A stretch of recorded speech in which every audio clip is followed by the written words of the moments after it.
fursadii kusii xigto waa tanaade waa la sii dhaafay marka ninkan waa inuu isku noqdaa Van Dijk laftigiisa haddii uu joogi lahaa ka waran Gay ninka Crystal Palace difaac ugu ciyaarayo cajiib ahaan lahayd sababta u diiday tababaraha Crystal Palace ninkaas in la iibsho arrinta kale oo dhaliisha weyn caawa Liverpool ugu haya waxay tahay 3 kulan baa laga badiyay iskaba dhaaf Champions League Premier League 2 kulan hadii laga badiyo waa inaad kulanka saddexaad aad bixisaa jawaab goorma ugu dambeysay Liverpool oo laga badiyo 4 kulan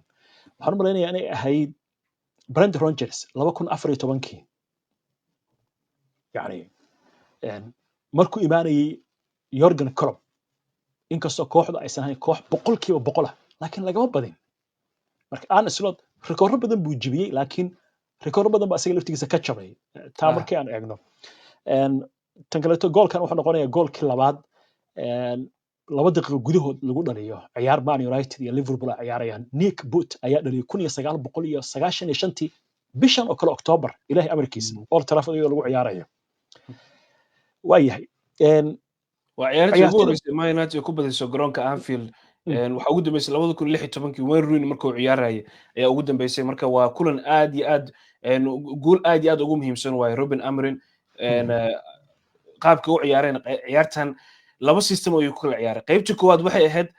pass kubadda hala soo dhiso fursado fiican hal lagu ciyaaro qaybta dambana wuxuu ku yiri difaac hala kala galo waaya Liverpool baa liidatay mise Man United baa fiicnay caawa waxa la dhihi karaa labadaba meeshii ku jirtaba labadaba lagama fogaan karo midda koowaad waxay tahay waa u jeedaan meeshan difaacyada Liverpool khaladaadka ay sameynayaan laakiin difaacyada khaladaad ha sameeyaan waa ina ka faa'iideysataa Man United wax badan meeshan waxa ka sheegnay inay fursado badan iska cunaan oo fursadahooda inay ka faa'iideysan sanadkan waxa u jeednaa xogaa fursadahooda inay sidii hore inay dhaamaan sida uga faa'iideysanayaan ciyaaryahanada qaabka isku dejinayaan qaabka fursadaha loo soo kala dhisayo ama Diallo iyo Mbeumo si isku fahmeen meesha ciyaaryahanka meesha ku ordaayo kan kale meesha ku sii ordaayo kubadda in la sii kala dhigo goolkii koowaad kale waa aragnay goolkii labaad Harry Maguire wuu sii diyaariyay intaan la soo kororsin kubadda ay sii diyaariyay marka ciyaaryahanada Manchester United xogaa waxa dhihi kara way badbaadeen maxaa yeelay Liverpool fursado fiican ay iska cuneen laakiin waxa sidoo kale dhihi kara ayaga laftigooda nasiibkooda ku shaqeysteen oo ah markii loo baahnaa inay difaac galaan way iska difaaceen markii loo baahnaa inay ciyaaraan way ciyaareen shan difaac galayaan way aan ka hadalna goolhayaha reer Belgium Man United ma isleedahay isagoo garoonka jooga ayo Omar wuxuu ku adkeysanay inuu ciyaarsiiyo ama Onana ama kan kale ee Turkishka ah marka hadda يعني كبدو قبتي عادي ما هي نكسو برتا ay ku dhacdeen 3 jeer laakiin kubada cajiib u badbaadiyay dhowr jeer waliba ma xiddiga ciyaarta u noqday aad waliba ma aha xitaa shuudka uu qabanayo waxa Ma United waxay haysteen Onana iyo Bayandir golhayaha Turkishka ah oo xitaa cross aan qaban karin xitaa kubada cirka markay ku jirto ayaga dhan qalqal ku jiraan difaaciyada qalqal galayaanba kalsooni maba lahaba ciyaaryahanada Manchester United markay la ciyaari jireen Onana iyo Bayandir iskaba ilowba waxa uu yahay ma jirto ninkaas marka laakiin ninkan wuxuu ka fiican yahay Lemens soo isku dejinayo kubadda marka la soo korooso sida asagoo degan ayuu kubadda soo qaadanaya oo qabanaya shooska lagu soo reedanaya oo caad u qaban kara wax dhib la malaha Belgium ka sanadka wuxuu ahaa markuu ku ciyaaraya Belgium wuxuu ahaa boortaha ugu safe ka badan shooska lagu soo ridayo 10ka league ee Europe ugu sareeyo 10ka league ugu sareeyo Europe oo dhan as marka waa waxa moodaa inuu yahay boorto si fiican ay uga faa'iidi doonaan Manchester United hadii runtii la sheegana way u bahnaayeen maxaa yeelay arinta kale cajiibkana waxay tahay Liverpool kulamada laga badiyay 9 daqiiqo above baa iyo ka badan baa laga dhalinayay goolasha waana meesha ayaga ku fiicnaayeen Harry Maguire hadaan ka hadlay laftigiisa arin cajiib uu sameeyay oo aan runtii xusi karno 6 kulan ayuu u dhaliyay kooxda Man United kubado guul ah waxaa ka mid ah horta Porto oo kale 90kii daqiiqo iyo hal bar 90 daqiiqo iyo daqiiqada lagu daray ayuu u keenay barbardhac Leicester City sagaashan daqiiqo iyo saddex daqiiqo sagaashankii iyo saddex daqiiqo lagu daray ayuu guul keenay Ipswich 42 daqiiqo markay maraysay ayuu guusha u keenay Lyon 120 daqiiqo daqiiqadii ugu dambeysay ayuu ku darsaday oo gool u dhaliyay Grimsby laftigeeda 89 markay maraysay ayuu barbardhac keenay inkastoo laga badiyay Liverpoolna daqiiqadii 84 Liverpool marka ciyaartu markay hal iyo hal maraysay ma ku xisaabtamin miya ciyaarta inay noqon karto barbardhac laakiin waxay isku dayeen waxay isdhahayeen ciyaarta waan badi kartaan aniga waxaan ka filinaya markay saan u dhaliyaanba Liverpool goolkii soo bareejay inay gool labaad ay dhaliyaanba maba isdhahayninba Man United ayaa intay weerar qaado koorno helayaan oo gool dhalinayaan maxaa yeelay Anfield lagu ciyaarayo waa koox saddex ciyaar isku xigta laga badiyay Man United waxay taageerayaasha sida u qeylinayaan garoonkina haddii qeyladooda ay ku gelin karaan kubadda boxka way gelin kareenba laakiin way suurtagali weysay marka waan aragnay Gakpo fursad fiican isku cunay marka tan waxay ku tusinaysaa Man United xogaa dhiirigelin weyn inay ka heli doonaan ciyaartan qadka dhexe marka eegno Bruno Fernandes inkastoo mararka qaarkood kubada qaldan u sameynayay oo ama baaska u qalqaldayay laakiin wuu fiicnaa 8.3 buu joogaa Man United waxa ugu liita Cunha iyo Shaw iyo Delight laftigiisa laakiin Casemiro 6.9 marka lama oran karo ciyaartoyda dhan waa wada fiicnaa lama oran karo laakiin qadka maxaa qadka dhexa kaga fiicnayd Liverpool Man United waxay ku fiicnayd waxay ugu fiicnaan waxay ahayd markii kubadda laga haysto ayagoo dhan gadaal u soo noqonayeen way difaacayeen si kooxaan ay isku shaqeynayeen waliba qaybtii dambe ciyaarta waa aragnay xitaa Cunha oo afkaro ka ciyaarayay ayaa gadaal u soo noqonayay difaacida caawinaya dhexda ka caawinaya marka waxay ku tusinaysaa in dhinaca in ay si fiican uga faa'iideysteen dhinaca oo dhexda Manchester United Liverpool ay uga qabsadeen marka waliba waa because waxay isdhahayeen Liverpool Man United waxay ku imaan doonaan laba ciyaartoy dhexda ku imaan doonaan xalaysan meesha waa ka sheegin waxa dhahnay haddii laba ciyaartoy dhexda ku ciyaaraan waa laga badin doonaa ciyaartan laakiin wuxuu sameeyay maanta Mason Mount iyo Cunha ama ninka la yiraahdo Mbeumo gadaal u soo noqonaya difaacida dhexda ay ka caawinayeen mid kale meesha ku jirta waxay tahay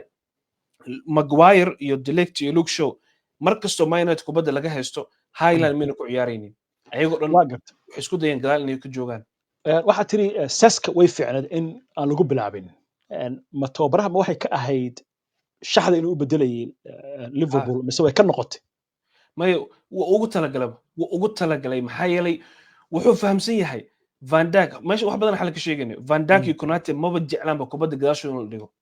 waa difaaciyada dheer waxay rabaan kubadda in ama kor in kubadda la soo korso geesaska laga soo korso ama kubad dheer in iska ilaaliyaan ay rabaan bas intaas ka fikirayaan laakiin wuxuu ku ciyaaray maanta laba ciyaartoy dheereeyo oo gadaashooda ka ordi karaan ama xitaa Mason Mount oo jeedaan meeshan goolkii koowaad markii laga dhaliyay inta ciyaaryahan Man United box ku jiraan fiiri waa Mbeumo gool ka dhaliyay Cunha Bruno Fernandes dhexda imaanayo Mason Mount ku jiro ama Diallo soo dhisay marka waxay ku tusinaysaa inuu ku saxsanaa goolhayaha Liverpool ma ahayd inuu hore u soo dhaqaaqo laakiin wuxuu isdhahayay ama loo baasaa kubadda ninka la yiraahdo Cunha oo iska ilaalinayo Konate waxay ahayd inuu kubadda laakiin hadda dib u noqono fursadda markii la soo dhisayay meeshaas hadda oo jeedno meeshan Van Dijk inuu iska ilaaliyo ahayd Van Dijk maadaama uu ogolaaday in Mbeumo soo galo bas wixii ka dambeeyay waxa qaladka iska leh waxa Van Dijk ama Konate ama Portaha laakiin Van Dijk qaladka ko iska lahaa marka ma aha oo kaliya in Man United ay ka caawiso Liverpool isku dhaxayaan daqiiqadii koowaad goolka laga dhaliyay Cosmane ka filayni Man United ko inay san ku soo weeraraan waxay isdhahay difaacida ka galayaan waaya Crystal Palace baa ka badisay Chelsea baa ka badisay Liverpool gurigeeda waxa kaga badisay Man United saddexda kulanba waa saddex kulan oo la is oran karo Liverpool way badin kartaa kulan aan la islahayn way badin kartaa Arsenal oo kale ay badisay daqiiqadii ugu dambeeyay free kick Szoboszlai saddex kulan baa laga badiyay 8 kulan iyadoo la ciyaaray maxay uga macno tahay marka ma ka saari karnaa horyaalka Liverpool adiga maxay kula tahay horta horyaalka lagama saari karo wali maxaa yeelay waxay haystaan waa kooxdii championka ah waaye laakiin hadda aad iyo aad u adag tahay in la dhaho Liverpool Premier League qaadayso maxaa yeelay kooxdan dhibaatooyin badan ayaa jiraan oo loo jeedo koox kastana ku soo tashanayaan hadda delict oo difaaca Manchester United wuxuu dhahayay waan naqaanaa meesha ay ka liitaan weak pointigooda aa ognahay dhahay Liverpool meesha ay ka liitaan waa garbaha yani koox kasta saas ugu soo talagalayso marka waxa loo baahan yahay waxay tahay in ayaga isku noqdaan oo ay ku noqdaan waxay ahayd horta kubad haysashada koow ciyaarta in la maamulo ninka la yiraahdo Arne Slot wuxuu jecel yahay asaga inuu ciyaarta maanta game management iyo controlka ciyaarta inuu gacanta ku hayo iyo raba haddii aad ciyaarta maamulaysidna kooxda kale fursad fiican uga dhisi kartaa uga dhisi kartaa Salah fursad helayo Kiteka fursad helayo mid kale oo meesha jirta waxay tahay inaa ciyaarsiisid maha ciyaaryahanada maxaa yeelay waa ciyaaryahan looga soo bixi 150 milyan iyo Vertsa 107 milyan laga soo bixi maaha waa inaa ciyaarsiisa ciyaaryahanada ku fiican adiga waa si fiican u ciyaarayaan marka Arne Slot hadduu uu ku sii socdo inuu qasab ku ciyaarsiiyo Isaac oo Isaac si fiican gool ku dhalinayo wala ka qaadi doona Premier League markaas waxay Isaac fid maaha wali Kiteka fid Kiteka inuu ciyaarsiiyo ahayd horta January suuq inay galaan bay u badan tahay oo difaac ay keensadaan bay u badan tahay Liverpool maxaan is leeyahay horta 3 kulan adoo laga badiyay waa xogo adag tahay laakiin waxay ku xiran tahay Man City waxay ku xiran tahay iyo Arsenal haddii ay ku faakacaan markaa fursad bay heli kartaa laakiin haddii sida ay ku socdaan ay ku socon karto waxa dhici karta in arrintu ay noqon karto mid markaasi laakiin hadda haddii lala barbar dhigo Arsenal oo kale Arsenal ciyaaryahan kasta shaqadiisu wuu fahamsan yahay kooxda dhan way isla socdaan qof kasta booskiisa uu yaqaanaa maanta adaa lagu bilaabaya adaa ciyaarta dhamaystiraysid qofkii benji la gala ciyaartooy kale xanaaqsan ma jiraanba Martinelli haddii lagu bilaabo ama haddaan lagu bilaabin wuxuu og yahay asaga inuu ciyaarta uu soo gali doono wax ka qaban doono Trossard haddii lagu bilaabay haddaan lagu bilaabin ba uu la socdaa Odegaard ka dhaawaca Isaac ku joogo Rice haddii rabto marka qaarkood benji galinaysa waxay ciyaarsiinaysaa Mikel Merino marka waa koox ayagana si fiican isku fahamsan difaaciyada isla socdaan qofka shaqadiisa u yaqaano Liverpool waxaa la soo keenay ciyaaryahano ka tageen meesha Alexander Arnold ka tagay Luis Diaz ka tagay waxa ka tagay Darwin Nunez Diego Jota oo dhintay marka waxa mudda waliba ciyaaryahanada hadda cusub waa inay isla qabsadaan waa in waqti la siiyaa laakiin waxa waay in isdejiyaan Liverpool waa in ay isdejiyaan maanta wuxuu ku jira orada lagu jira kooxii kalena waa la fahmay orodkaas Liverpool meel kuma gaarayso Man City ku soo hartay Man City waxay u baahan yihiin Rodri in la bedelo oo suuqa ciyaaryahan ku soo iibsadaan iyo Walker difaaca Walker nin u bedelo ay u baahan yihiin dhinaca midigta uga ciyaaro Haaland hadduu dhaawac uu ka noqdo yaa ku bedelaa marka su'aalahaas dhan ay jiraan laakiin Arsenal wax calaamad su'aal ma jirto wax kasta way isku dhameystiran tahay 3 sano isku xigtaa Premier League laga qaaday sanadkan marka waxa moodaa inay tahay waqtigooda ay qaadi lahaayeen hadda ka horna Arsenal waxa ku dhacday 2 mar in 3 sano isku xigta laga qaaday Premier League sanadkii afraad way qaadeen markaas marka aniga si ilata sanadkan waa sanadkii Arsenal waa gartay haddii aan isku dayno bal daawadayaasha inaan tusino saadaasha hadda ugu dambeysa horyaalka in la qaadayo aan eegno markan waaye Arsenal waxay leeyahay horyaalka waxay ku qaadi kartaa 4-5 yani waxa loola jeedaa 5tiiba 4 macnaha waxa weeyaan waa boqolkiiba 50 iyo jajab si kale u dhigi doonaa dhinac kale aan ka eegaynaa ku soo cafta marka waxa waaye aniga si ila tahay Arsenal horyaalkan iskale fursadda halkaas aan saxa marka waaye fursadda waxay u dhigantaa tiradan waxay u dhigantaa boqolkiiba 51.74 51 waxa ku xigta Liverpool boqolkiiba 21.6 waxa ku xigta Man City boqolkiiba 16.7 waxa ku xigta Chelsea boqolkiiba 4 macnaha ma ahan xitaa Liverpool iyo Man City 30 ma aha xitaa 50 ma aha xitaa Arsenal boqolkiiba 51 waliba waxaa samaynaysa qorada la yiraahdo Opta waa naqaanaa waa qorada aadka ugu dheeraysa saadaasha ciyaaraha wali waa sideed ciyaaro kaliya ayaa la ciyaaray marka wax kasta dhici kara waa Liverpool ay kasoo kaban karaan waliba Salah ayagoo haystaan oo Premier League intaasoo sano u soo ciyaarayay Liverpool oo goolo badan dhalin karo Kitike marka waxa loo baahan yahay tababaraha horta inuu helo formation asaga u shaqeynaa system asaga u shaqeynaa u baahan yahay maxay uga macnatahay marka guushan Liverpool sorry Man United Man United waxay uga dhigan tahay horta waxa waaye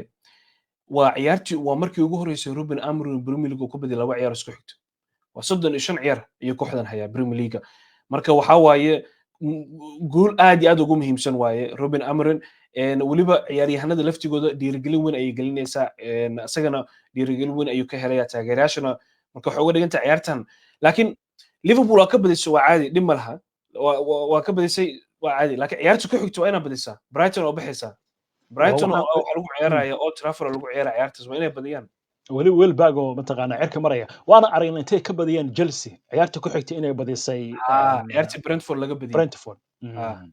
marka waxa loo baahan yahay ciyaartan maanta in horta ay ka bartaan wixii qaladaad ay sameeyeen wixii 10 ay ka badan karaan inay ka bartaan ay kasii dhaqaaqaan ciyaarta soo socoto Brighton oo baxayaan waa inay badiyaan aad iyo aad Mustafa Daahir Cabdi wuxuu yiri war Arsenal horyaal qaadaysa waxa uga dhow Man United buu yiri hal iga qor aniga waayahay maxamuud Carko wuxuu yiri Mawlid Xaaji ustaad cadowgaaga cadowgiisa weeye waa saaxiibka hadii aan nahay buu yiri Gunners waayahay waa gartay aan soo dhaweeyo markaa waxaan 10 daqiiqo siinayna khiyaarta aan soo dhaweeyo waxaan u malaynayaa waxa ku jira Cali Ciid ba ku jira malaynayaa السلام عليكم ورحمة الله وبركاته. وعليكم السلام ورحمة الله ما يونت أمرنا يا أبو استها هوس كذا صباحي وهيسا واقرتي أنا في البات كوبا ديسين وأرسنال قول درة كسر راعي horta caasan naadi naga darana u tagnay horta markii ma United ahaan hadaan nahay ma badis oo balan watay kumaana badin sida u jeedo oo caasan laga arki kari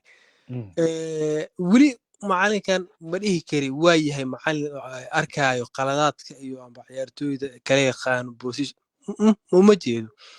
inkastoo marka qaar u toosayso nasiib wax la yiraahdo uu ku dheelo laakiin formation waa fiican yahay laakiin bedelka waxa u maleysaa in ay ku jirto qaladaad inay ku jirto waa gartay ma dhihi kari macalin ahaan oo caasan ma xuma laakiin wuxuu yahay baqayaado waxaa wala meesha ugu qaldan inuu ka qaadanayo keentood oo meelan u baahan loo baahan in la bedelo kale marka qaar leeyahay inuu bedelayo kale misleenahay inay ku faa'iiday waxa la yiraahdaa kiibarkan soo qadan cunuga yar ay ka reesanay misleenahay onana lemons bortahan caadi maaha waa horta wuu dhama onana iyo bayandir aad iyo aad ugu dhama uu ka fiican yahay maantana Anfield ciyaartii ugu horeysay way uu garoonkan Anfield uu ku ciyaaro wuuna ku badiyay marka waxa waaye Porto waxa waaye mustaqbal fiican iska leh marka waan arki doonaa ciyaaraha isku ciyaaro midda bedeladan oo kugu raacsanahay bedelada Amorim aad ay u yihiin maanta waxa aragnay Casemiro iyo Ahmad markii garoonka laga saaray oo uu keenay Dorgu iyo ninka la yiraahdo Ugarte ciyaartii inay Man United ay ka fogaatay kubadashada ay ka fogaatay weerarkooda uu isbedelay laakiin waxay ahayd yellow card ayaa la siiyay oo jaalo ayaa qabeen marka wuxuu dhahay red card ayaan la siinin laakiin Man United waxa waaye koox 11 ka ciyaaryahan markii la dhaafo inta ku xigto isku ilowaa badankood waata way Ali Saciid aad ma santahay Yaxya aan soo dhaweeyay Yaxya Ahmed waa dhaweey Cabditax way islaam iyo adiga iyo waxa weeyaan Mawlid sidoo kale Libax soo dhawo waxa weeyaan waa dhawahay kulay caawa iyo shalay ciyaaraha dhacay horta waxaan rabaa inaan habaliyo horumar isaan siiyo dhamaan taageerada Arsenal waxaan soo leeyahay Cabditax horta hal basoo saarnay malaha waxa weeyaan iskala buuqay waxaan hambaliyada u siinayaa taageerada Arsenal in badan baan nasiibka naga heliyay in badan baa waxa weeyaan wax badan naga khaldanayeen sanadkan dhaha ku arko Arsenal square-kooda aad fiican kooxii la tartamayo waxa weeyaan awood fiican saasan lahayn qaadayta Liverpool oo Liverpool shayna qaniyaan ahayn sabab aan soo baaray Liverpool ciyaartoydii badnaa ay direen saad hore u sheegteen ay ka mid yahay Arnold aan qabo sanadkii hore ka mid ahaa raggii liga inay qaadaan 20 qayb ka ahaa way habeen badan buu waxay weeg badan u tuuray iyadoo kooxdu cagkaran tahay oo lagu faa'iiday marka tiiba ka maqan maanta meesha marka Liverpool iyadoo taa sitna kolayde waxa weeyaan waa iska sawiin huma gumben saayay wax ka buuxano awood saas ma hayso iskoor fiican ma haysta marka hal hada wadi hambalyanaya aad oo idin saabaya waa maasanta ustaad waaya xitaa nimcati macade oo taageerayaasha Man United ayaa waxay leedahay caaw si fiican baan u seexan karnaa reer United deena nahay waa bahdi ajbi ana xitaa waayahay aan soo dhaweeyo ayuub baan kusoo gabagabeynaya ayuub soo dhawo مولد ودوها السلام عليكم ورحمة الله calaykum وبركاته asalaam waraxmatullahi wabarakaatu أديك إيو وريها كل والسلام يا عبد الفتاح aad iyo aad waxa u malaysaa haddeer baa hoosta bustiga kaga jira ma garata mawlido se wax u jiraan anfield baad ku badiseene anfield aan ku badiyo waxa igu dambeysay 2016 Mm, hal iyo eber welibana waa marka gar caawa waxaan isleeyahay united caawa farxaddan waxay nooga dhigan tahay inaan premier league oo kala qaadnay to be honest Mm, sababtoo ah yacni garoonkan aan ku badinno ama aan xataa waxa weeye ii sheeg banooni fiican aan kusoo bandhigno mar hore noogu dambeysay waana lagu baaran jiray ma garata si marka fiican marka caawa wallahi waxaan leeyahay hambaliyo united koox waxaan ka faa'iidaysanay annaga naga daran isku buuqsan 3 kulan hore looga soo badiyey back to back ahayd marka macallin Oberom naftirkiisa caawa uu ku cabaar buu dhageystay inuu Bruno bedelo way ahayd markii horeba laakiin cabaar buu ku dhageystay odayga goolka assistiga ku jiray goolkaas markuu ii sheeg assistiga dhiibay oo Maguire waxa weeye mucjisadiisii dee uu Mhm, 6 kulan oo ii sheeg uu sameeyay hadda ka hor uu mhm, caawa sameeyay aan aragnay baa ku jira u malaynayaa goolkaas aan ka helnay laakiin waxa u malaynayaa Liverpool caawa haddaan fiirino go'aan qaadashadooda aad inuu degdegnaa qaladkoodana wuu badnaa ma garata si fiican sababtoo ah United waxay ku soo talagaleen kambiyadii horeba haddii halka daqiiqo ugu horeysay ay gool heleen inay difaac galaan oo banooniga la siiyo Liverpool oo la dhaho Ay, banooniga idinka haysta anagana gadaal baa idinka xiranaynaa ma garata si marka fiican mawlid Arsenal waxaan leeyahay taageeraheeda adiga ugu horeysid mawlidow jaaniskan inay ka faa'iidaysataan waaye sanadkan haddii idin ka faa'iidaysanin Arsenal uma Mm, malaynayo sanad kale oo kaga habboon inay heli doontaan waa tahay waa noo toddobaadka dambe insha allah aad baad u mahadsantahay ustaad waayo cabditaxr waa mahadsan yahay waa ka xunnahay khiyaarta barnaamijyada kale aan gelaynaa wararka inta ayaan kusoo gabagabaynaynaa insha allahu tacaala barnaamijka waana mahadsantihiin nabadgelyo